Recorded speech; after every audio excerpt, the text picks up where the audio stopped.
আসসালামু আলাইকুম। টেকনো আবার একটা ডিভাইস নিয়ে আসলাম, টেকনো পোভা কার্ভ। এই ফোনটি ডিজাইনটি দেখতে হলে ডিজাইনটা খুবই প্রিমিয়াম, আর বডি ফ্রেম হলো পলিকার্বনেট। এই ফোনটি থিকনেস হলো 7.5 মিটার, ওড হলো 188 গ্রাম।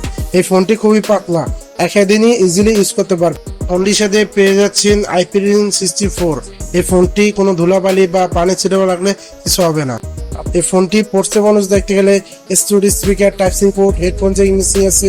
8% ডুয়াল সিম ইউজ করতে পারবেন, 2% সেকেন্ড হ্যান্ড নয়েজ পলিউশন নাই, 8% ইন ডিসপ্লে ফিঙ্গারপ্রিন্ট স্ক্যানার, সাথে পাচ্ছেন অ্যান্ড্রয়েড ভার্সন 15।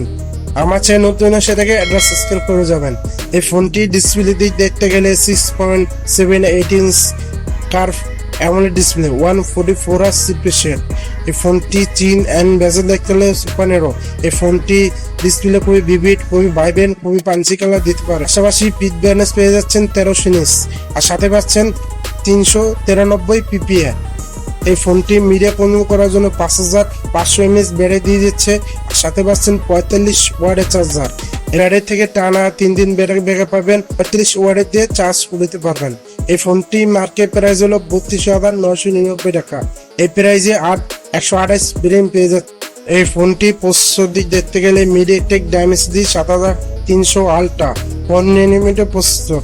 এই প্রসেসর থেকে পাবজি বা ফ্রি ফায়ার বা যে কোনো গেমস স্মুথ লেভেলেই গেমিং করতে পারবেন। ফোনের সাথে দুটিটা শুটার পাচ্ছেন, 64 megapixel main camera photo quality খুব ভালো, প্রোফাইলে ভালোটা ডিটেল দিতে পারে। 2 মেগাপিক্সেল ডেড ক্যামেরা ফটো কোয়ালিটি মোটামুটি ভালো।